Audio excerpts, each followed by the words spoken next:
اعوذ باللہ من الشیطان الرجیم بسم اللہ الرحمن الرحیم الحمد للہ رب العالمین الصلاة والسلام علی اشرف الانبیاء والمرسلین وعلی آلہ الطیبین الطاہرین المعصومین المنتجبین الہداة المہدیین سیم بقیت اللہ فی العالمین روحی و ارواح العالمین فی مقدمہ الفدا اما بعد فقد قال اللہ سبحانہ وتعالی فی محکم الکتاب المبین بسم اللہ الرحمن الرحیم ان الذین یکتمون ما انزلنا من البینات والہدی من بعد ما بیناہ للناس فی الکتاب اولئک یلعنہم اللہ ویلعنہم اللاعنون صدق اللہ العلی العظیم۔ قیام قرآن کے پروگرام میں اپنے تمام ناظرین اور سامعین کی خدمت میں یہ سلام پیش کرتا ہوں اور اللہ سبحانہ و تعالیٰ سے دعا ہے کہ وہ ہمیں معرفت قرآن نصیب فرمائے، شناخت قرآن عنایت فرمائے، قرآن شناسی ہمیں عطا فرمائے، قرآن فہمی ہمیں مرحمت فرمائے، اور قرآن سے جو قریب ہوتا ہے وہ حقیقتاً دین سے قرب رکھتا ہے، اللہ سے قرب رکھتا ہے، انبیاء علیہ السلام کی تعلیمات کے وہ قریب ہوا کرتا ہے۔ قرآن سے دور حقیقت میں وہ دین سے دور ہوتا ہے، عقائد اور احکام سے دور ہوا کرتا ہے، اس کا تعلق دین سے بہت رقیق ہو جایا کرتا ہے، اور وہ دین کو ایک نادیدہ چیز لیتا ہے کہ جو شخص قرآن سے دور ہے۔ ہمیشہ اہل بیت علیہ السلام کے ماننے والوں کو ان کے لیے یہ بہت بڑا افتخار ہے کہ اللہ سبحانہ و تعالیٰ نے انہیں قرآن جیسی اور سارے مسلمانوں کے لیے اور مولا کائنات نے اپنی وصیت میں ایک جو چیز ہے کہ جس کی طرف توجہ دلائی ہے سارے مسلمانوں کو، وہ یہ ہے کہ اللہ فی القرآن، خدا کے لیے قرآن کے متعلق ضرور سوچنا، قرآنی تعلیمات کے متعلق ضرور سوچنا، قرآن کے بھرم اور قرآن کی ویلیو سے متعلق ضرور سوچنا۔ ایسا نہ ہو کہ دوسرے لوگ تم سے آگے نکل جائیں قرآن میں۔ لہٰذا مسلمان کا فریضہ بنتا ہے کہ اگر اسے قرآن پڑھنا نہیں آتا قرآن سیکھے، اور پھر قرآن فہمی کے لیے جو پہلا سٹیپ ہے، اس سے پہلے بھی میں غالباً کہہ چکا ہوں کہ اگر کوئی چاہتا ہے کہ قرآن کی شناخت کرے اور قرآن کی معرفت کی طرف آ جائے، اسے سب سے پہلے جو قرآن کی میننگز ہیں، قرآن کے مطالب ہیں، قرآن کی انٹرپریٹیشن ہے، قرآن کی ٹرانسلیشن ہے، اس طرف آنا چاہیے۔ سب سے پہلے بڑی بڑی ضرورت نہیں ہے کہ اسے ان کتابوں کی طرف کہ جب تک اس کو قرآنی جو تھوڑے بہت حقائق ہیں اسے معلوم نہیں ہے تو بڑے بڑے انسان اس پہ چلا جائے، لیکن سب سے پہلی چیز یہ ہے کہ جو فرسٹ سٹیپ جس کو کہا جائے for the learning of the holy book of Allah سبحانہ و تعالیٰ، اس کے لیے یہ ہے کہ پہلے اس کی جو ٹرانسلیشن ہے، ترجمہ ہے قرآن کا، اس کو پڑھے۔ اور یہ نہیں ہے کہ انسان اگر ترجمہ پڑھتا ہے، ترجمے کے ساتھ قرآن کو پڑھتا ہے اور قرآن اسے سمجھ نہیں، قرآن اسے سمجھ آتا ہے۔ قرآن سب کے لیے ہے۔ قرآن جو بڑے بڑے فلسفی ہیں ان کے لیے نہیں ہے، قرآن جو بڑے بڑے منطقی ہیں فقط ان کے لیے نہیں ہے، قرآن جو بڑے بڑے علماء ہیں فقط ان کے لیے نہیں ہے۔ قرآن ہر ایک کے لیے پیغام ہے، ہر ایک کے لیے۔ کیا ہے یہ؟ ایک eternal message for the humanity ہے، ساری کی ساری انسانیت کے لیے ہے۔ ہدی للناس ہے، گائیڈنس فار دا ہیومینٹی ہے، یعنی پورے کے پورے عالم انسانیت کے لیے ہے۔ یہ بصائر للناس ہے، یہ قرآن جو ہے نا بصائر ہے ساری پوری انسانیت کے لیے۔ تو یہ نہیں کوئی کہہ سکتا ہاں جی میں تو تھوڑا جو پڑھا ہوں، ہاں جی میں تو نہیں، جتنا آپ پڑھے ہوئے ہیں اتنا اس کو پڑھتے، آپ اس سے فیض حاصل کریں گے، آپ اس سے رہنمائی حاصل کریں گے، آپ اس سے گائیڈنس حاصل کریں گے۔ یعنی قرآن کو جو بھی قرآن پڑھتا ہے اور قرآنی مطالب کو آپ جتنی دفعہ پڑھیں گے، آپ جتنی دفعہ پڑھیں گے آپ کے لیے ایک نئے مطلب اور ایک نیا نکھار اور ایک نئی شگوفائی آپ کے لیے پیدا ہوگی، اس وجہ سے کہ یہ معجزہ پروردگار ہے۔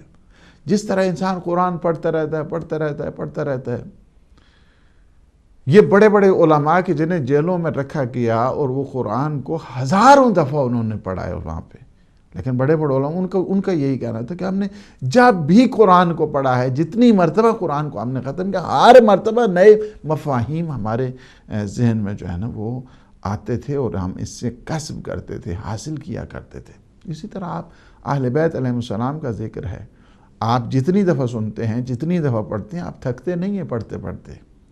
یہ فطرت انسانی کے وہ جذبات ہیں کہ جن میں ہمیشہ وہ گہرائی اور گہرائی رہتی ہے، جن میں ہر دفعہ تر و تازگی رہا کرتی ہے، اس میں کوئی چیز باسی نہیں ہوتی ہے، کوئی چیز اس میں یہ نہیں ہوتی کہ ہاں جی آپ کوئی کتاب دنیا کی اٹھا کے دیکھ لیں، اس کو ایک دفعہ پڑھیں گے، 2 دفعہ پڑھیں گے، 3 دفعہ چلیں یار رکھتے اس کو۔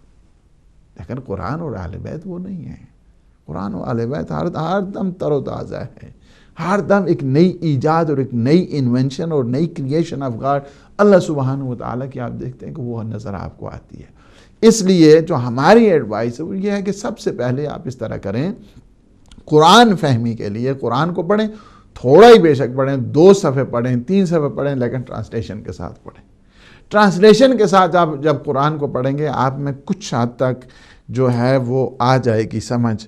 اس کے بعد جب قرآن کی یہ آپ ٹرانسلیشن پڑھیں گے، ٹرانسلیشن کے بعد پھر آ جائیں تفاسیر کی طرف۔ اور آپ دیکھ رہے ہیں ہدایت ٹی وی پہ بھی مفصل پروگرام، چونکہ یہ جنرل پبلک کے لیے ہوتے ہیں، لہٰذا یہاں پہ سلیس انداز کے ساتھ اور صاف طور پہ مطالب کو آپ کی خدمت میں پیش کیا جاتا ہے۔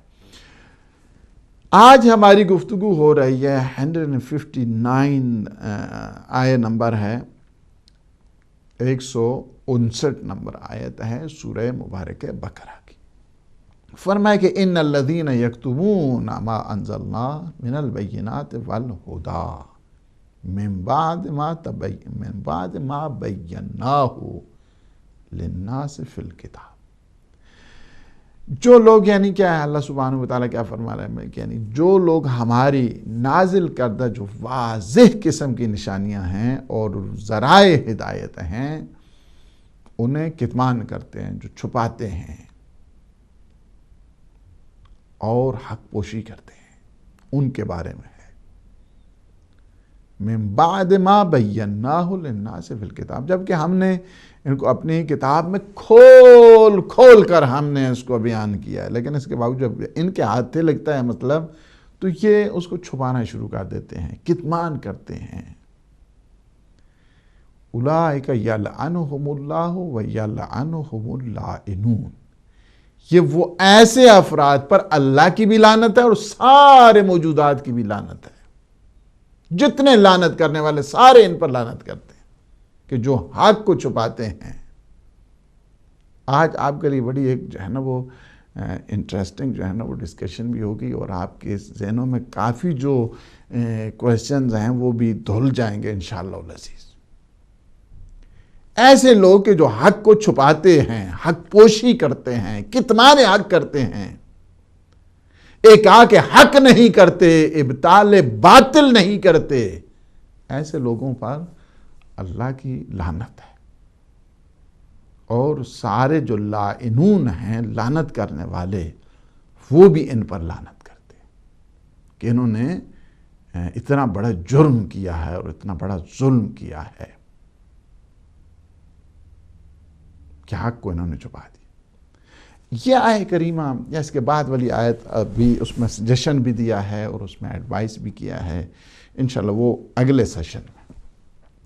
یہاں پہ یہ ہے کہ جو روح سخن ہے اس آیت کریمہ کا یہودی علماء ہیں، جوڈائزم کے جو اسکالرز ہیں، یہودی جوئش اسکالر، ان کے متعلق ہے کہ ان الذین یکتمون ما انزلنا من البینات والہدی، جبکہ ان کے لیے ہم نے واضح طور پر اپنی نشانیاں، اپنے حقائق، اپنے معارف اور ذرائع ہدایت بھی جتنے تھے سارے ہم نے اپنی کتاب میں کھول کے بڑھا دے۔ اس کے باوجود عجیب و غریب ہیں یہ نہیں، یہ پھر بھی حق کو چھپاتے ہیں۔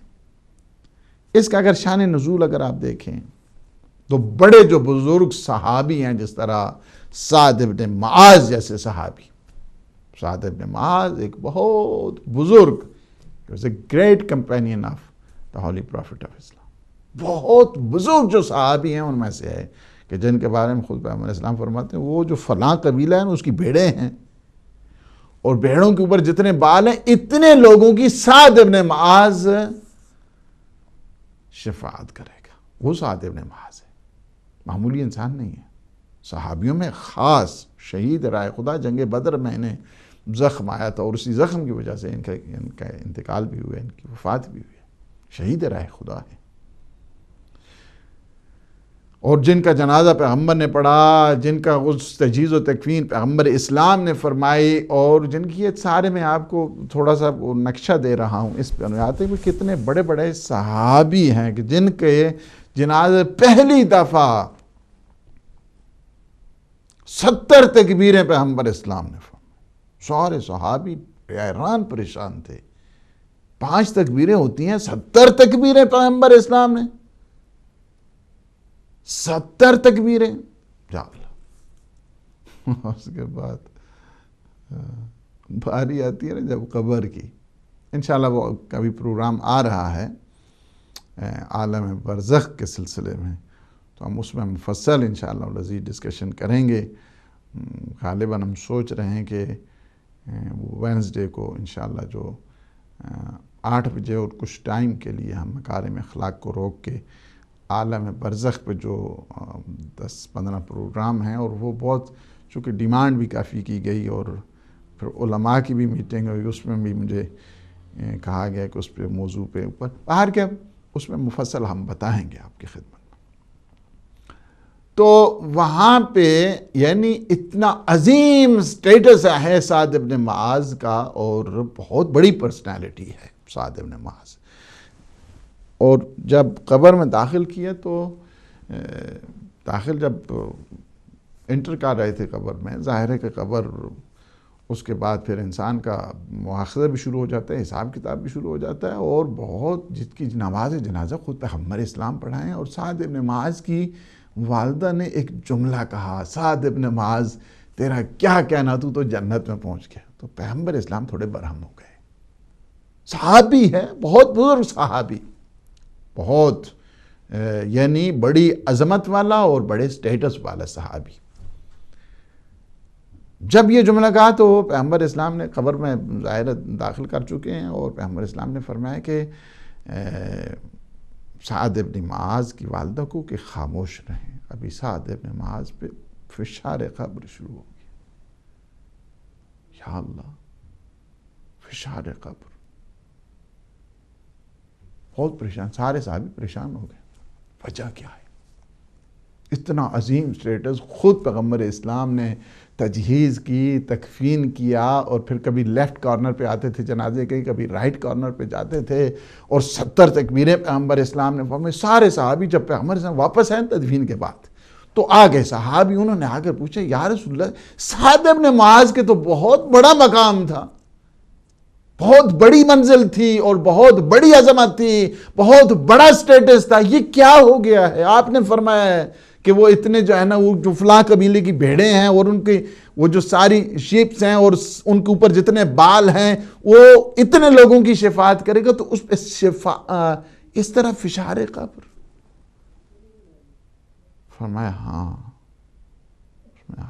وہ جو میں نے باتیں کی تھیں وہ ساری ٹھیک ہے، وہ ساری ٹھیک ہے، وہ شفاعت بھی اسی طرح کرے گا، مقام بھی اس کا بہت بڑا ہے۔ اس کے انتقال پہ سارے فرشتوں نے ماتم بھی کیا ہے، روئے بھی ہیں، مجھے آگے خبر بھی دی ہے، لیکن ایک بات اس میں خرابی تھی سعد ابن معاذ میں، سوء خلقہ مع اہلہ،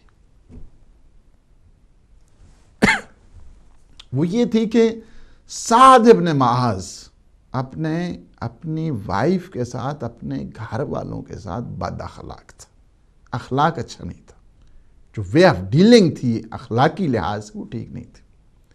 اس وجہ سے جب جو ہی ہم نے قبر میں داخل کیا تو فشار قبر، ایسے میں سعد ابن معاذ نے مجھے آواز دی، یا رسول اللہ میری ہیلپ کریں، میری مدد کریں، مجھ پہ فشار ہے. تو میں قبر میں داخل ہو گیا، اور جس قبر میں نبی چلے جائیں، معصوم چلے جائیں، اس پہ فشار قبر پھر نہیں ہوتا. اس وجہ سے فشار قبر رک گیا ہے کہ ڈیلنگ جو ہے وائف کے ساتھ اچھی نہیں تھی، کہ وائف بھی ڈیلنگ اس کے ساتھ اچھی نہ کرے، اس پہ بھی فشار قبر ہوتا ہے. یہ دونوں ہے، ٹو وے ٹریفک ہے. تو یہ ہے کہ بڑا سٹیٹ یہ جو شان نزول ہے، میں یہ درمیان میں بات آ گئی تو میں نے بات کر دی. میں نے کہا سعد ابن معاذ کے متعلق آپ کو بتائیں کہ کتنا بڑا مقام اور کتنا بڑا نام اور کتنی بڑی پرسنالٹی کہ جن کے متعلق پیغمبر اسلام فرمائے. اور میں نے جہاں تک کہا پیغمبر اسلام کہ 70 میں نے تکبیریں کہ یا رسول اللہ 70 تکبیریں، فرمایا کہ آپ کو پتہ ہی نہیں سعد ابن معاذ کا کیا مقام ہے. سعد ابن معاذ کا وہ مقام کہ اللہ 70 گروپ اللہ نے بھیجے ہیں، ہزار کے فرشتوں کے، اور میں ہر جو گروپ آتا تھا 1000 کا، میں ان کے نام پہ تکبیر کرتا تھا، اللہ اکبر کرتا تھا. اس وجہ سے میں نے 70,000 فرشتہ سعد ابن معاذ کے جنازے پہ آیا. فشار قبر. اسی وجہ سے معصوم سے جب پوچھا گیا کہ فرزند رسول بتائیے فشار قبر، فرمایا استغفر اللہ، آپ ہمیشہ استغفار کیا کریں، الا وما قل، بہت ہی کم لوگ ہیں کہ جو فشار قبر سے بچنے والے ہیں. ہر نعمت کو ضائع کرنا اس سے فشار قبر ہوتا ہے. باہر کے میں یہ بات سعد ابن معاذ کی آگئی تھی، تو یہ سعد ابن معاذ ہو گئے، معاذ ابن جبل ہو گئے، اور دیگر جو بزرگ صحابی ہیں، وہ تورات کے چند مطالب کو لے کر کے جس میں پیغمبر اسلام صلی اللہ علیہ وآلہ وسلم کے متعلق تذکرہ تھا، یہ گئے یہودی علماء کے پاس، جو جوئش اسکالر ہیں نا، ان کے پاس گئے کہ بتائیں. انہوں نے سارا اس کے اوپر جو ہے نا وہ لپیٹ دیا، پردہ ڈال دیا اس کے اوپر، اسی طرح گول مول کر دیا، جس طرح آج کل بھی آپ دیکھ رہے ہیں. سوال کچھ ہوتا ہے، اس کے بعد گول مول کر کے جو ہے نا اس کو وہ کر دیا جاتا ہے. بازار لگا کے بیٹھتے ہیں، اس کے بعد جو ہے نا وہ دیکھتے ہیں سوال ہو رہا ہے، گول مول کر دیا اس کو. کہا ایک گول مول کیا. یہودی علماء کیا کرتے تھے؟ یہودی جو جوئش اسکالرز تھے اس وقت، وہ کیا کرتے تھے کہ حقائق کو چھپاتے تھے، اور الہی نازل شدہ تھا تورات میں سے بھی جو تعلیمات تھیں ان کو چھپاتے تھے، اور عوام تک انہیں نہیں پہنچنے دیتے تھے. عوام ظاہر ہے کہ محروم رہا کرتی تھی، اور قرآن نے اس کی سخت مذمت کی ہے. قرآن نے کہا ہے کہ ہم نے حقائق کو کھول کھول کے بیان کیا ہے اور صاف طور پہ بتا دیا ہے، لیکن اس کے باوجود یہ کتمان کرتے ہیں، یہ چھپاتے ہیں، ہائیڈ کرتے ہیں یہ چیزوں کو، حقائق پروردگار کو. یہ کیا ہے پھر؟ اولئک یلعنہم اللہ و یلعنہم اللائنون. یہ وہ لوگ ہیں کہ جن پہ اللہ کی بھی لعنت ہے، اور سارے لعنت کرنے والے بھی ان پہ لعنت کرتے ہیں.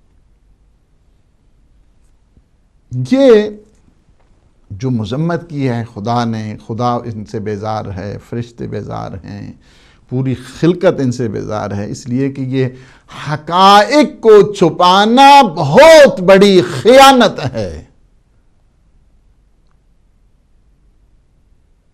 خیانت شمار ہوتی ہے حقائق کو انسان اگر کوئی چھپاتا ہے. کیوں خیانت؟ اس لیے چونکہ لوگ اسے گمراہ ہوتے ہیں، گمراہیاں پھیلتی ہیں، فسادات آگے بڑھتے ہیں، تباہی اور بربادی ہوتی ہے معاشرے میں، معاشرے کرائسس کا شکار ہو جاتا ہے فرہنگی لحاظ سے، تہذیبی لحاظ سے، اور جس کی وجہ سے وہ جو تعلیمات خدائی ہیں، امانات الہی ہیں، ان پہ پردہ ڈالنا اور ان کو چھپا دینا، اس کا مطلب یعنی یہ ہے کہ جو فداکاریاں اور جو زحمتیں، جو ایثار اور جو قربانیاں انبیاء علیہ السلام نے دی، اصحاب کرام نے دی، اور انبیاء علیہ السلام کی ان تعلیمات کو چھپانا، اہل بیت کی تعلیمات کو چھپانا، معصومین کی تعلیمات کو چھپانا، اس سے بڑا جرم کیا ہو سکتا ہے؟ یہ تو ان فداکاریوں پہ پردہ ڈال رہا ہے. اس وجہ سے، اور یہ بہت بڑا گناہ ہے، گناہ کبیرہ ہے، یہ گریٹ سن جس کو کہا جائے، وہ اس طرح تو نہیں ہو سکتا ہے. اس وجہ سے کہ تہذیبی اس وقت بھی یہی ہو رہا ہے. دو چیزوں کو پورا انہوں نے ٹارگٹ کیا ہو، پورا ٹارگٹ کیا ہوا ہے۔ ہدایت ٹی وی کے یہی ہے کہ انہی دو چیزوں کو جو یہ چاہتے ہیں کہ ٹارگٹ کریں، ہدایت ٹی وی انہیں کھول کھول کے بتا رہا ہے، جس کی وجہ سے انہیں بہت زیادہ وہ بھی ہوتا ہے۔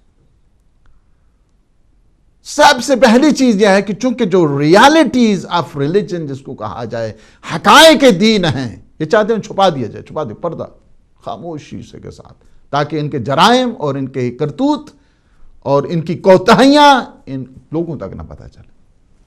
دوسرا کیا ہے کہ جو کلچرل ویلیوز ہیں، تہذیبی ایک سلسلہ ہے، اس کو بھی چاہتے ہیں کہ یعنی اس کو بھی بالکل ختم کر دیا جائے۔ اور اس کی وجہ یہ ہے، میں اس کو بارہا کہتا ہوں تاکہ ذہنوں میں یہ نقش ہو جائے، انسان میں جو بیداری آتی ہے اور قیام کا جذبہ پیدا ہوتا ہے، اپرائزنگ انسان میں آیا کرتی ہے، اس میں دو مین فیکٹرز ہیں اس کے۔ ایک فیکٹر خود دین ہوا کرتا ہے، دوسرا فیکٹر تہذیب ہوا کرتا ہے۔ لہٰذا ان دونوں کو جو کلچرل ویلیوز ہیں، ریلیجیس ویلیوز ہیں، ان کو اگر برباد کر دیا جائے تو وہ جو سٹینڈ لینے والی طاقتیں ہیں، اپرائزنگ والی جو طاقتیں ہیں، وہ ختم ہو جائیں گی، بالکل ایسے خواب غفلت کی طرح۔ ان کو خون لگا کے ان کو ختم کر دو۔ تمہیں ہوشیار ہونا چاہیے، کبھی دین پہ کسی چیز کو کمپرومائز نہ کرے، کبھی اپنی تہذیب پہ، کبھی اپنی ثقافت پہ کسی چیز کو قربان نہ کرے۔ آئے ہو یہاں پہ دین حاصل نہیں جانا چاہیے، ورنہ کوئی فائدہ نہیں ہے، کوئی فائدہ نہیں ہے انسان کا۔ جس نے پیدا کیا رازق وہ ہے، وہ انسان کو رزق دیتا رہتا ہے۔ کہاں سے دیتا ہے؟ کوئی ایسا نہیں ہے کہ انسان، مجھے بڑا اچھا طریقہ سے بڑے اچھا جملہ ہے، یعنی خود شہید زیدی کا، مرحوم کا شہید، کہا کہ جب یہاں کہا گیا کہ نہیں آپ آ جائیں، کہا کہ ٹھیک ہے، موت وہاں پہ بھی آتی ہے اور رزق وہاں پہ بھی ملتا ہے۔ کسی چیز کو اپنے کمپرومائز نہیں کرنا چاہیے دین کے سلسلے میں۔ آپ لوگ یہاں پہ اس بات کے تو باہر کیف ایک بہت بڑا ظلم ہے کہ اگر انسان ایک دینی جو ویلیوز ہیں اور ثقافتی ویلیوز ہیں، تہذیبی ہیں، اس کو کسی چیز کا کوئی نہیں، لیکن کیا کرتے ہیں، یہ حقائق کو چھپا دیتے ہیں۔ اور یہ جو چھپانے والے ہیں اصل نہیں چاہتے ہیں کہ آیات الہیہ کا نشر و اشاعت ہو اور ان کی آگے جائیں۔ اسی وجہ سے پیغمبر اسلام صلی اللہ علیہ وآلہ وسلم فرماتے ہیں، دیکھیں آپ توجہ کریں اس روایت پہ کہ من سئل عن علم یعلمہ، اگر کسی سے کوئی چیز پوچھی جائے جبکہ وہ اسے جانتا ہے، چیز پوچھی جاتی ہے اور وہ جانتا ہے، ثم کتمہ الحمہ اللہ تعالی یوم القیامت بلجام من نار، جانتے ہوئے باوجود کہ وہ جانتا ہے اسے چھپاتا ہے، قیامت کے دن آئے تو کیا ہوگا، اسے آگ کی لگام ڈال دی جائے گی۔ آ جاؤ ادھر، لگام، آگ کی لگام کے ساتھ اسے کھینچا جائے گا۔ تمہیں پتا تھا، تم نے جان بوجھ کے کیوں نہیں بتایا لوگوں کو؟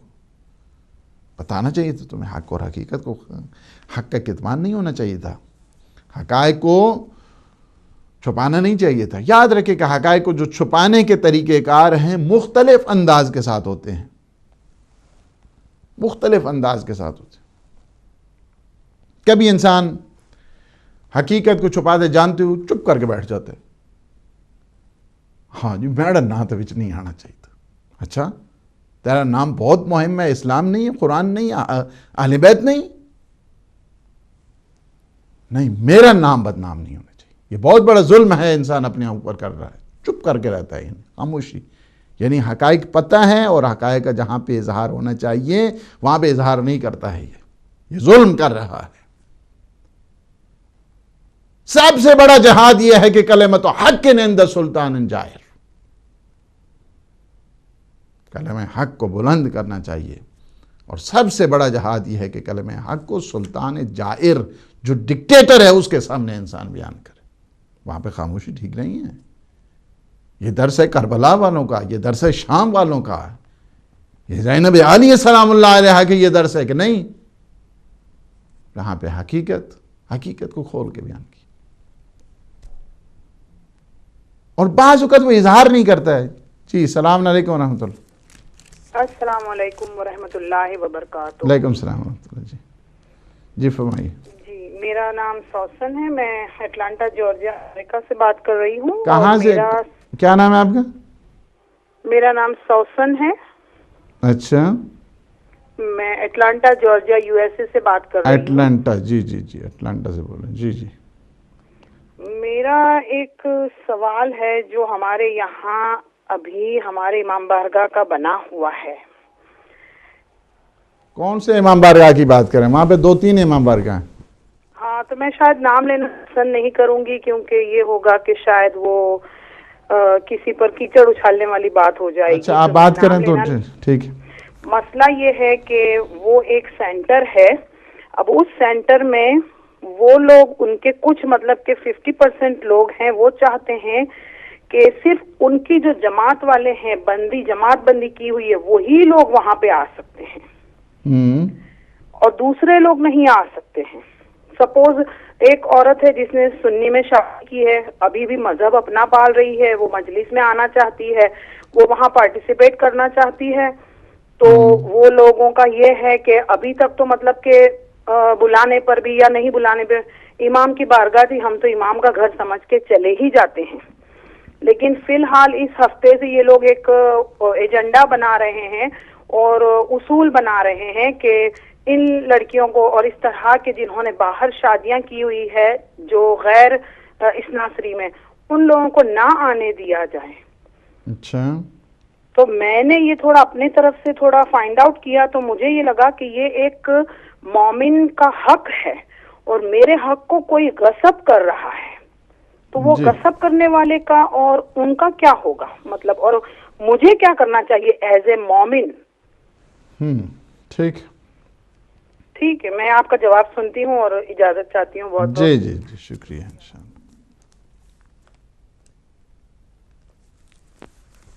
السلام علیکم ورحمۃ اللہ. وعلیکم السلام. میں انیس حیدر بات کر رہا ہوں. جی نیو یارک سے بول رہے ہیں. جی ماشاء اللہ آپ کا بہت اچھا پروگرام ہے، اور میں تو یقین کیجیے اتنا آپ سے سیکھا ہے. اور جیسے کہ آپ نے شروع میں بھی میں فرمایا کہ حقیقت یہی ہے کہ قرآن شریف کو معنی کے ساتھ پڑھا جائے. اور جب سے میں نے یہاں کی بات پہ عمل کیا ہے تو مجھے بہت کچھ پتہ چلا ہے. میں ویسے تو بیسیکلی بالکل جاہل ہوں، لیکن جیسے عالموں سے تھوڑا بہت مجھے بھی پتہ چلا ہے.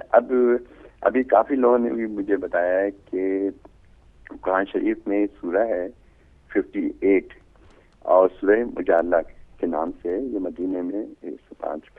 تو انہوں نے کہا کہ کیونکہ یہ حالات ایسے ہو رہے ہیں خاص طور پر شیعوں کے لیے، تو اس کا پڑھنا بہت ضروری ہے اور آپ لوگ سب پڑھیں. کسی عالم نے کہا ہوگا، تو میں نے یہ پڑھنا تو شروع کر دیا. انہوں نے کہا کہ آپ نماز مغربین کے بعد یہ ضرور پڑھیں روزانہ. تو میں نے کہا ہاں بات تو آپ کی صحیح ہے، قرآن شریف کا حوصلہ بہت زیادہ امپورٹنٹ ہے اور ہمیں تو پورا قرآن شریف ہی اتنا پڑھنا چاہیے تاکہ ہمیں پتہ چلے کہ یہ قرآن شریف ہمارے لیے کیوں نازل ہوا ہے اور اس کی کیا وجوہات ہیں. اور ظاہر انسان کو زندگی صرف ایک ہی دفعہ ملتی ہے، اگر ہم اس زندگی میں ہی کچھ نہ کر پائیں تو میرے خیال میں اس زندگی کا کوئی مصرف نہیں ہے. اور قرآن شریف تو اتنی نایاب کتاب ہے کہ میں بتا نہیں سکتا، اور جس طرح کہ میں آپ کا شکریہ ادا کروں وہ میرے پاس الفاظ ہی نہیں ہے. تو یہ سورہ مجادلہ جو ہے 58واں سورہ، اس میں تو مجھے ایسی کوئی چیز، میں پھر بھی میں کہہ دوں بالکل جاہل آدمی، ایسی کوئی چیز نہیں ہے جس کے بارے میں ایسا کوئی بات ہو. اس میں تو صرف یہ ہے کہ اپنے یعنی شوہر کا قصہ کا اظہار کیا گیا ہے، اور یہ بیوی کے بارے میں کہا کہ بھائی تم اپنی بیوی کو ماں سے وہ مت دو. تو اس اور تو ایسی کوئی نظر نہیں آئی. تو آپ اس کے بارے میں تھوڑا سا مجھے اگر معذرت کے ساتھ بریف کر دیں گے. بہت بہت شکریہ.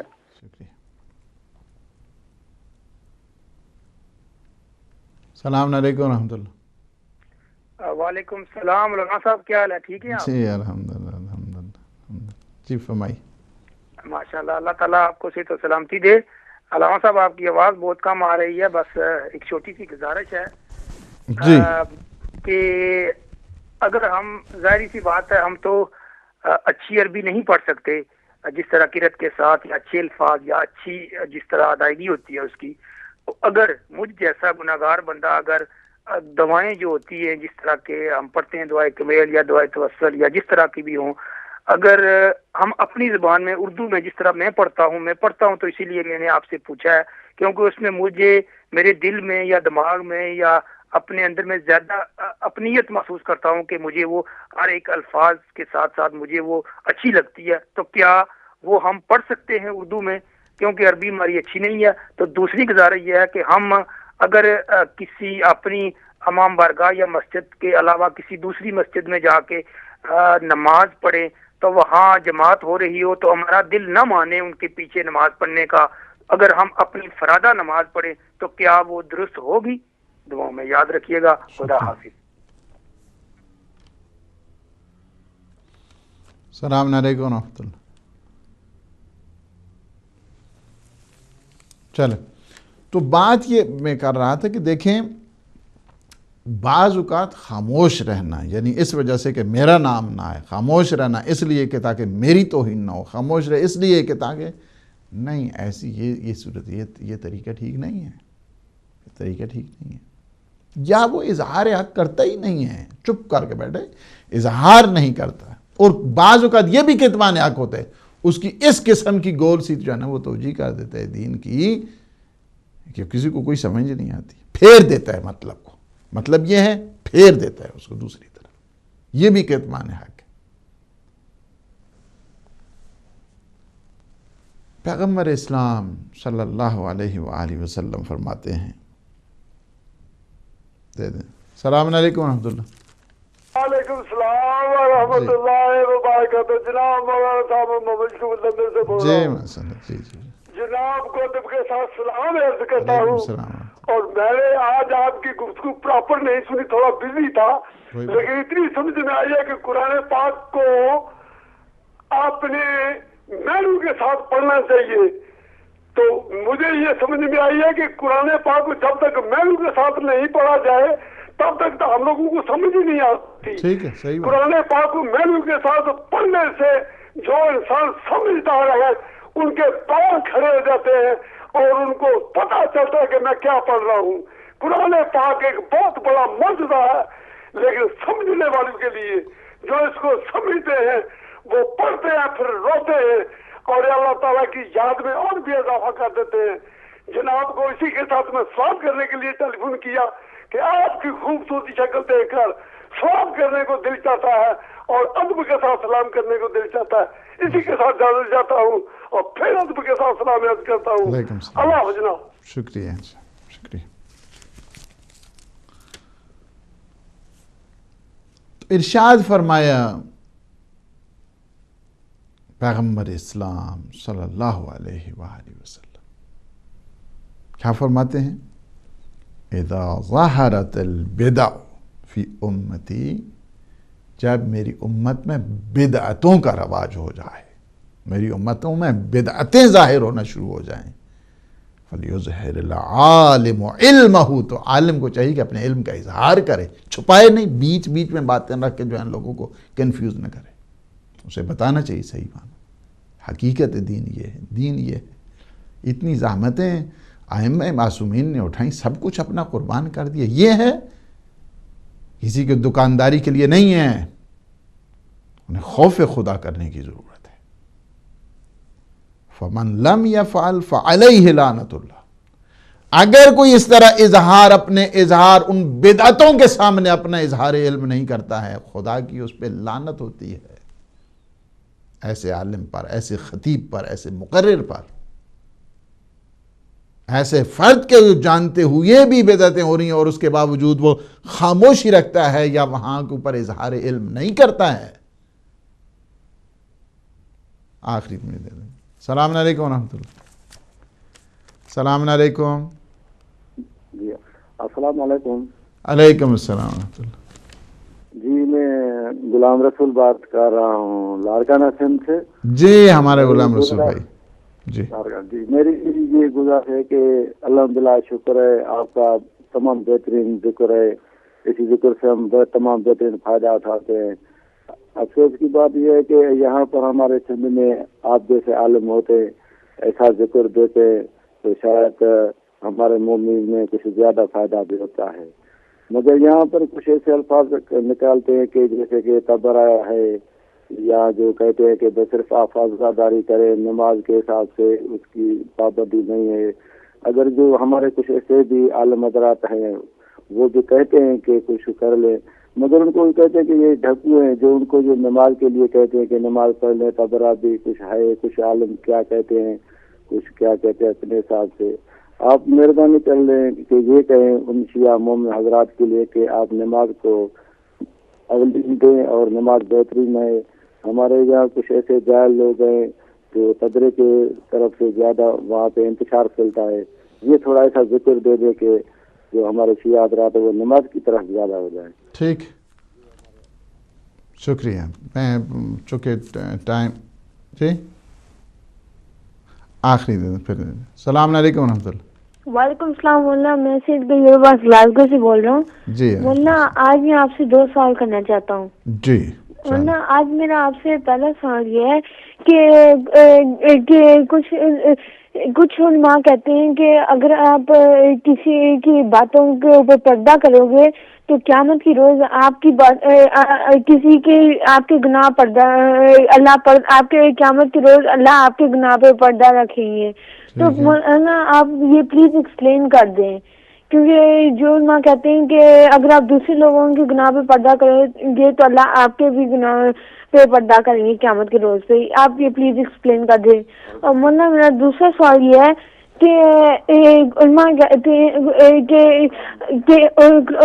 ہیں کہ کسی ظالم حاکم کے سامنے جہاد کرنا حق بولنا جہاد ہے. تو لیکن کچھ علماء کہتے ہیں کہ اللہ کی اطاعت کرو اللہ کے رسول کی اطاعت کرو اور وقت کے حاکم کی اطاعت کرو. لیکن قرآن میں لکھا ہوا ہے کہ اللہ کی اطاعت کرو اللہ کے رسول کی اطاعت کرو اولو الامر کی اطاعت کرو. تو مولانا میرا آج دوسرا سوال یہ ہے کہ جو لوگ جو کہتے ہیں اللہ کے رسول کی اور وقت کے حاکم کی اطاعت کرو وہ کہاں کھڑی ہوئے ہوں گے قیامت کے روز پہ اور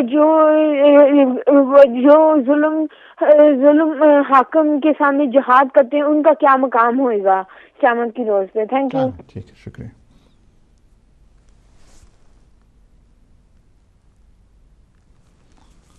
میں معذرت چاہوں گا اپنے جو مزید کالرز ہیں چونکہ مجھے تھوڑا سا ڈسکشن کو بھی آگے لے کے جانا ہے اور سوالات بھی کافی آ چکے ہیں. تو یہ ہے کہ جو بھی کتمان حق کرتا ہے حق کو ہائڈ کرتا ہے چھپاتا ہے حق پوشی کرتا ہے اور دیکھ رہا ہے کہ بدعتوں کا رواج ہو رہا ہے. بدعت کا مطلب یعنی یہ ہوتا ہے کہ ادخال ما لیس من الدین فی الدین.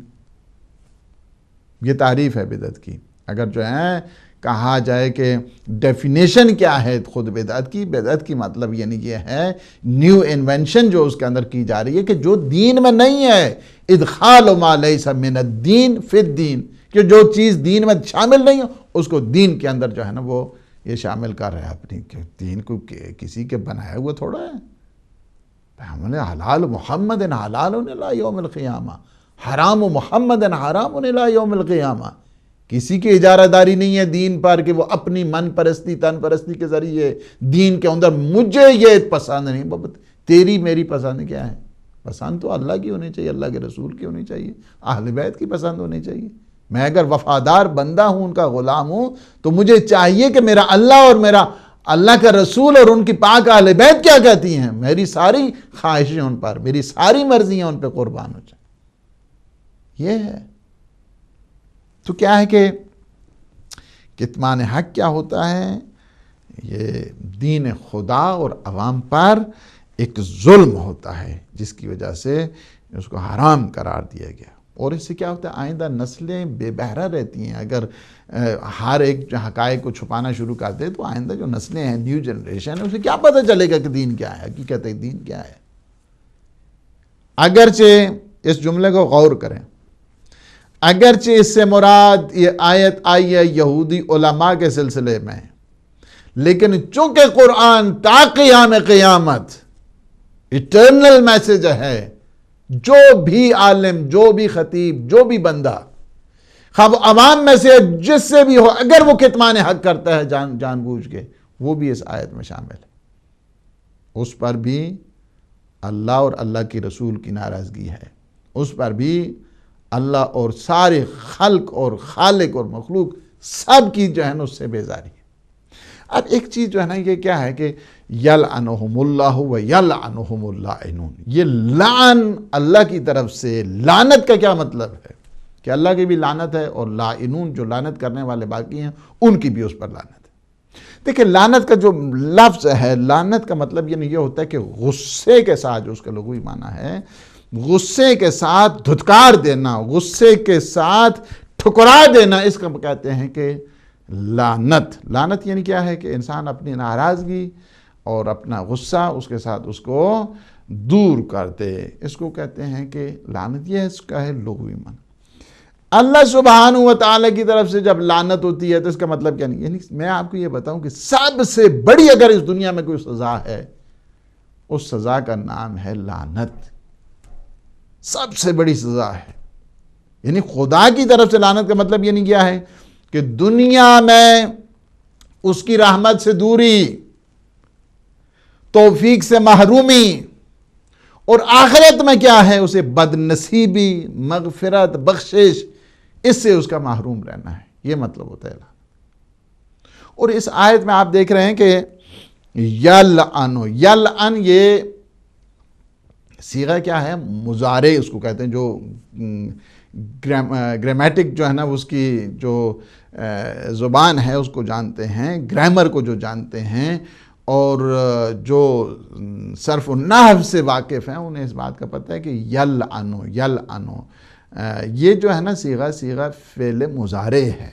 یعنی فعل مضارع میں کیا ہوتا ہے کہ وہ استمرار رہا کرتا ہے, کنٹینیو جو ہے نا ایک سلسلہ رہتا ہے. اس کو کہتے ہیں کہ مضارع جو بذات خود استمرار کے اوپر دلیل بنتا ہے, یعنی خدائی لعنت جاری ہے ان پر, حق چھپانے والوں پہ خدائی لعنت جاری ہے, لاعنون کی لعنت بھی اس پر جاری ہے, دونوں صورتوں میں, اور یہ ہمیشہ رہے گی اس پر.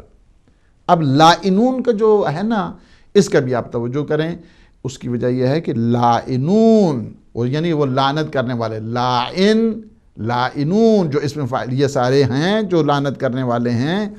اس میں آپ یہ نہیں کہہ سکتے ہاں جی اوتی فقط انسان مراد ہے باقی کوئی مراد نہیں, ایسا نہیں ہے.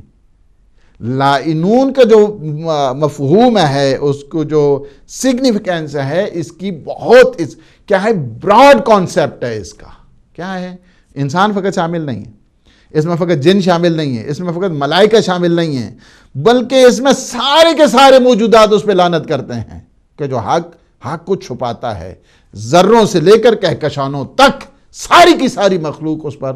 اس کی کیا ہے دلیل, کیا ہے دلیل؟ میں آپ کو میں یہ دیتا ہوں کہ جس طرح ایک طالب علم ہے جس کے بارے میں پیغمبر اسلام صلی اللہ علیہ وآلہ وسلم کی روایت ہے کہ جب ایک طالب علم دین کے لیے, خدا کے لیے, اپنی آئیڈیالوجی کا دفاع کے لیے, عقائد کے لیے, اس قوم کی اصلاح کے لیے, ریفارمیشن کے لیے, اس کی اچھی اسٹیبلشمنٹ کے لیے جب وہ گھر سے نکلتا ہے تو کیا ہے, پیغمبر فرماتے ہیں نو یستغفر لطالب العلم من فی السماء ومن فی الارض حتی الحوت فی البحر.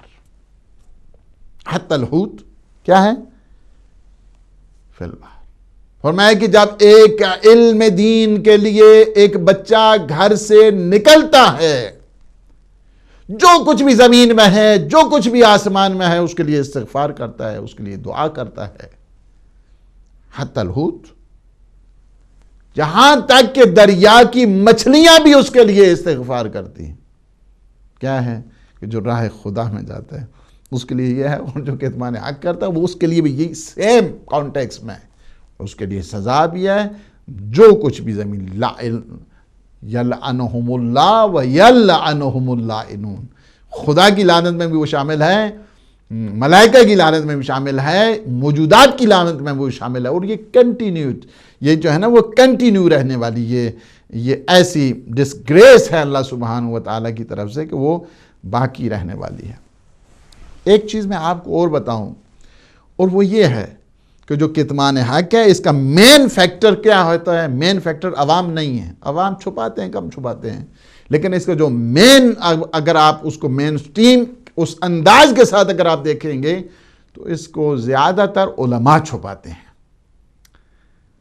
علماء زیادہ تر چھپاتے ہیں، اور ان کے لیے سخت قسم کی اللہ کی طرف سے یہ جو ڈیزگنیشن ہے اور یہ سخت قسم کے جو الفاظ ہیں، سٹیٹمنٹ ہے اللہ سبحانہ و تعالیٰ کی طرف سے، یہ بہت سخت، اس وجہ سے کہ ان کا زیادہ اکثریت کا تعلق کیا ہوتا ہے کہ علماء کے ساتھ ہوتا ہے. چونکہ وہ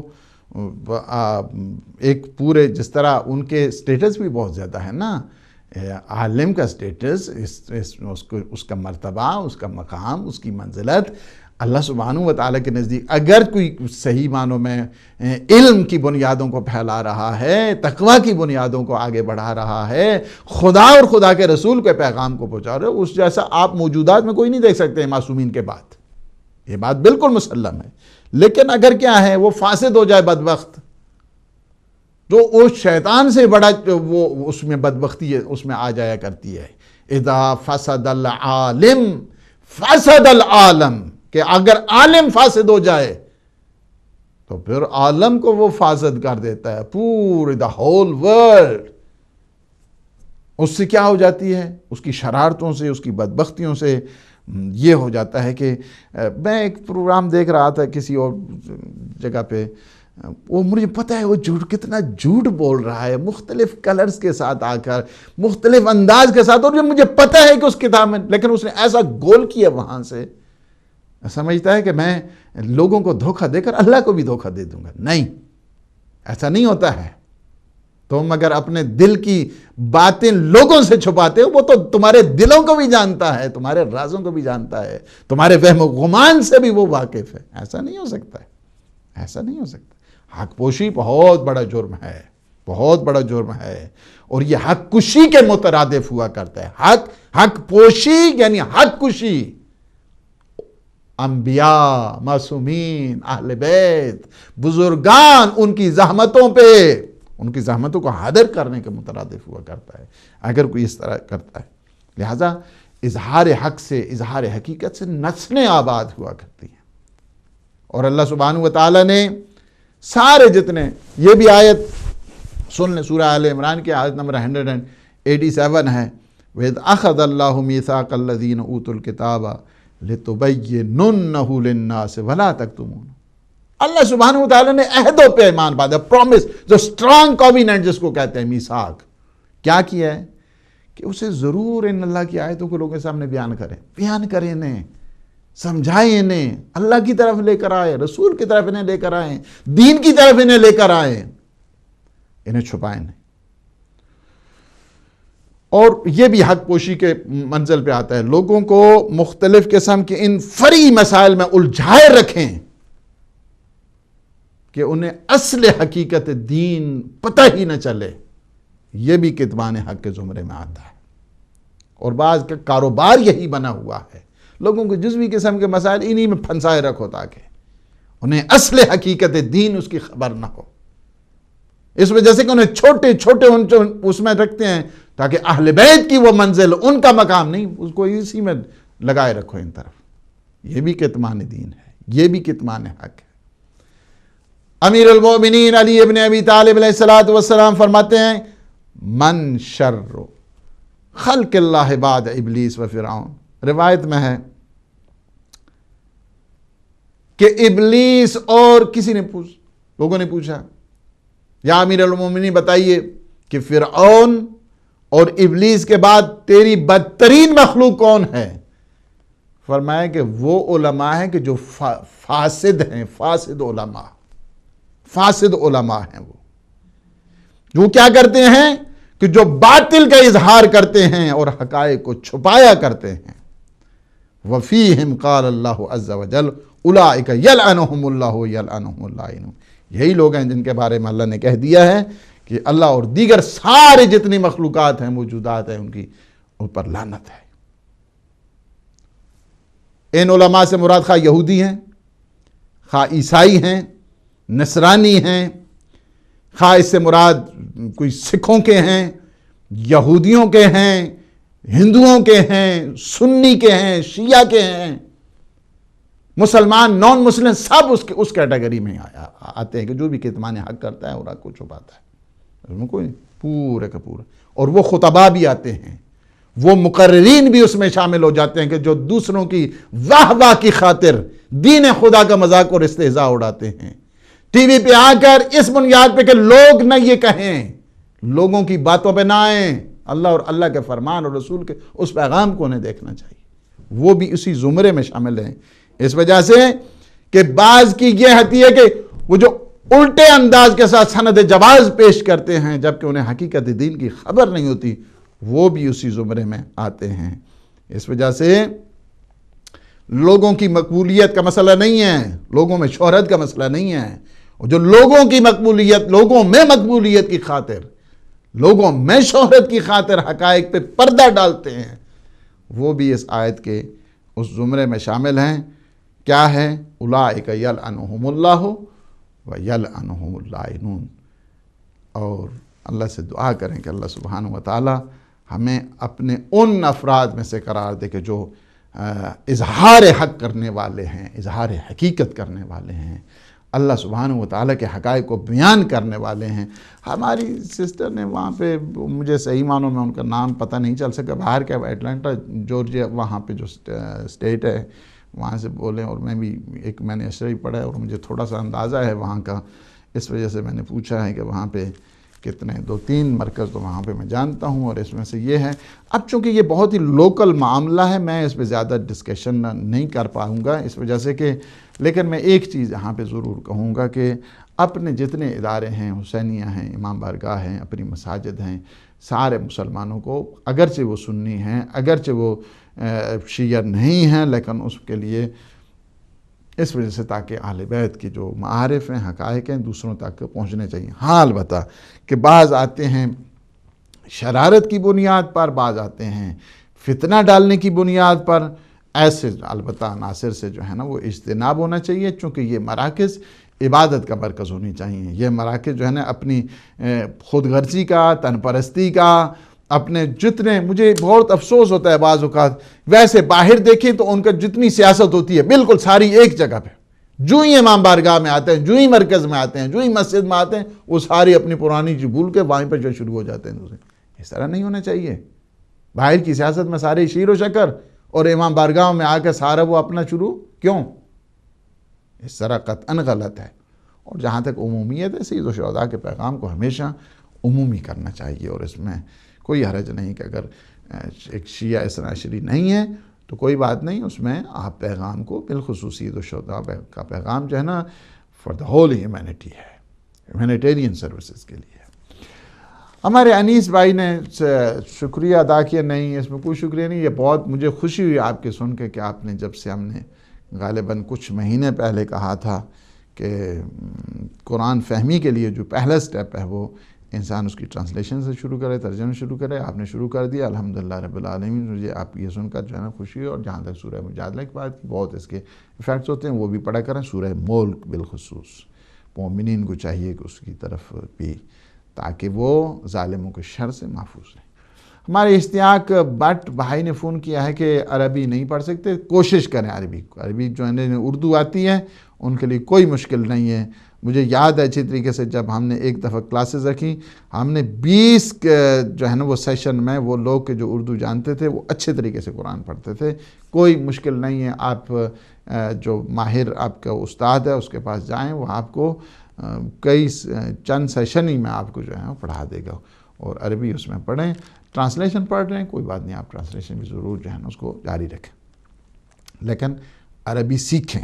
مسلمان کا کام یہی ہے کہ وہ عربی اسے کم از کم قرآن کی زبان تو اسے آنی چاہیے، پڑھنا تو اسے آنا چاہیے، جنت اہل جنت کی زبان ہے۔ دوسرا آپ نے کہا کہ مسجد میں کوئی وہاں پہ کسی کے ہاں جاتے ہیں فرض کی اہل سنت، اگر وہاں پہ وہ جو نجدی ہے اگر وہ نہیں ہے اور واقعاً جو موالی قسم کا اہل بیت علیہ السلام کو ماننے والے اہل تسنن ہیں، ان کے پیچھے نماز پڑھنے میں کوئی حرج نہیں ہے، آپ ان کے پیچھے البتہ ہاتھ کھول کے پڑھنی ہے، اپنے جس طرح انداز ہے اسی کے ساتھ آپ نے پڑھنی ہے جی۔ لیکن وہ جو شرک اور بدعت کے نعرے ہر دم جو ہے نا وہ بلند کرتے رہتے ہیں اور اپنے علاوہ کسی کو مسلمان ہی نہیں سمجھتے ہیں، نہ سنی کو نہ شیعہ کو، ان کے پیچھے جو ہے نا وہ نماز نہیں ہوتی ہے، ان کے لیے ہاں افرادہ پڑھیں وہاں پہ، بالکل ٹھیک ہے۔ ہمارے بہت ہی محترم ہیں محمد یعقوب، انہیں بھی باہر کے یہ بات باہر بہت اچھی ہے کہ آپ قرآن کو معنی کے ساتھ پڑھا کریں، اور یہ بہت اچھی اور پروگرام کو اپریشیٹ کرتے ہیں، اللہ سبحانہ و تعالیٰ انہیں اجر دے اور صحت و سلامتی دے۔ ہمارے محترم غلام رسول نے لاڑکانہ سے سندھ سے فون کیا ہے، اور نماز تبرہ 3 جو ہے نا انہوں نے ٹاپک رکھے، عزاداری کا مسئلہ۔ دیکھیں نماز اپنی جگہ واجب ہے اور عزاداری کا اپنی جگہ اہمیت ہے، اور ہر جگہ یعنی یہ ہے کہ دوسروں کو جلانے کے لیے وہاں پہ ایک سلسلہ کیا جائے، وہ ٹھیک نہیں ہے۔ اسلام انتقام جوئی کا قطعاً مذہب نہیں ہے، ہمیشہ یہ چاہتا ہے کہ پیار اور محبت اور صلح و آہستی کے ساتھ اس پیغام کو آگے بڑھایا جائے۔